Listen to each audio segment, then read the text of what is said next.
It's that Super no Shima flow. Yeah, yeah, yeah, yeah. It's that. Salut tout le monde, c'est NoCatch34, j'espère que vous allez tous très bien. Écoutez, pour ma part ça va nickel. Et aujourd'hui on se retrouve donc pour une toute nouvelle vidéo. Une vidéo improvisée comme vous pouvez le constater, hein. C'est la première fois que je fais une vidéo depuis très longtemps, alors que bon, d'habitude je faisais que des vidéos pronostiques. Donc là une petite vidéo improvisée parce que j'avais tout simplement envie, j'avais un peu rien à faire. Donc du coup cette vidéo va donc porter comme sujet quel est le problème ou quels sont les problèmes actuellement à la WWE, pourquoi la WWE est moins suivie. Alors tout est relatif, hein, ils font toujours des bons chiffres d'affaires, etc. Sur ça il n'y a pas de souci.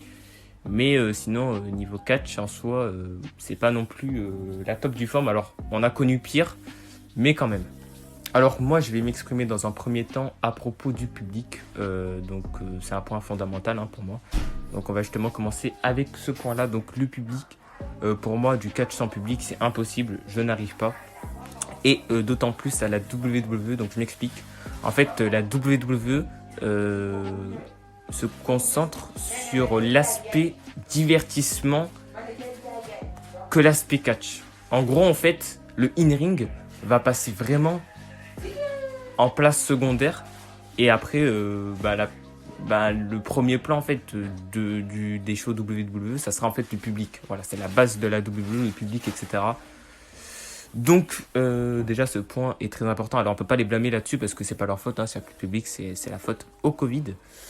D'ailleurs j'ai vraiment hâte du retour du public, mais voilà, en tout cas c'est mon avis, et je pense que là tout le monde sera d'accord sur ce point. Donc voilà, l'absence de public joue beaucoup dans la qualité des shows, malheureusement. Et lors de WrestleMania, franchement, le public a fait vraiment du bien. Donc voilà. Donc maintenant, le deuxième point qu'on va aborder, c'est le Star Power à la WWE. Alors là aussi, je vais m'expliquer en gros. Au fil des années, la WWE a perdu de son Star Power, c'est-à-dire en fait que maintenant, il y a moins de mini-eventers qu'avant. Alors qu'avant, des mini-eventers, t'en avais plein. T'avais l'Undertaker, t'avais John Cena, t'avais Randy Orton.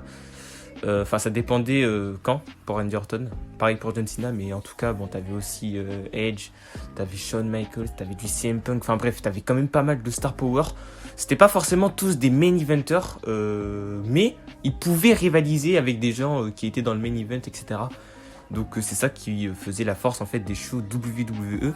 Et malheureusement, au fil des années, la WWE a donc perdu de Star Power. Là par exemple du côté de SmackDown à l'heure actuelle, t'as que Roman Reigns et Seth Rollins en main eventer quoi. Moi je vois personne d'autre, parce que bon, Biggie tu me diras, bon, on savait qu'en solo ça peut donner quelque chose, mais encore s'il est bien utilisé. Du côté de Raw, n'en parlons même pas. Même si avec Bobby Lashley ce qu'ils sont en train de faire c'est quand même intéressant, mais voilà, ça manque vraiment de Star Power.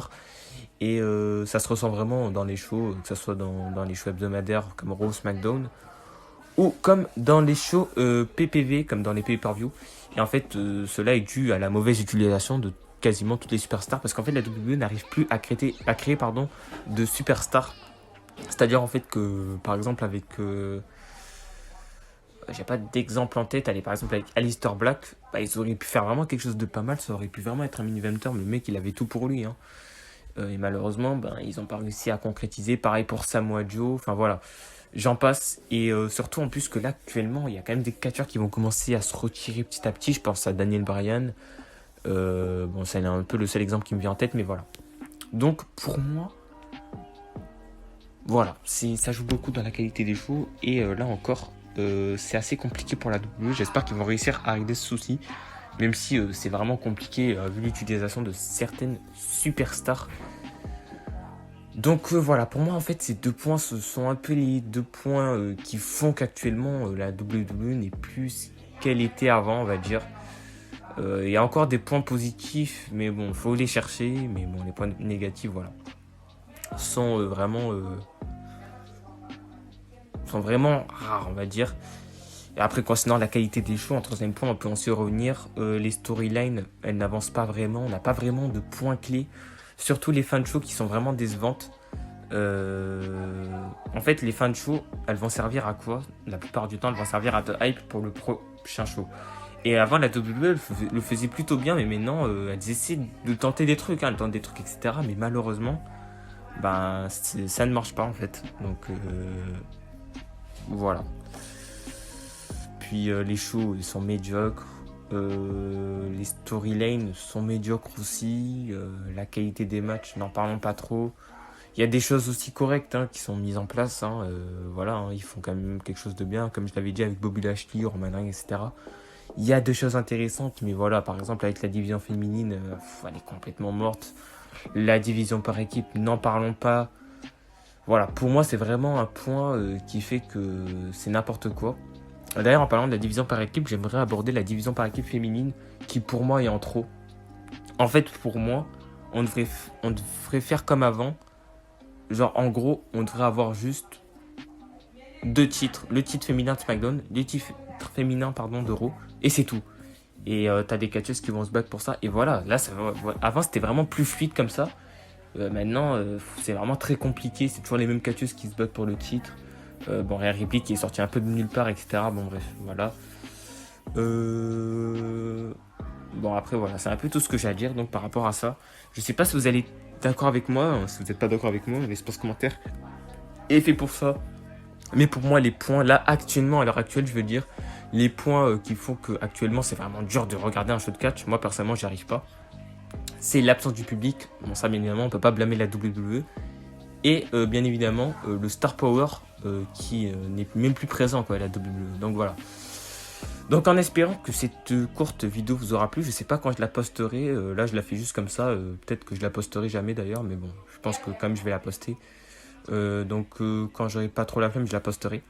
En tout cas, j'espère que cette vidéo vous aura plu. N'hésitez pas à vous abonner si vous êtes nouveau, si vous kiffez le contenu. Du lourd arrive sur la chaîne, voilà, je suis en train de préparer vraiment du lourd. J'essaie vraiment d'améliorer la qualité de mes vidéos.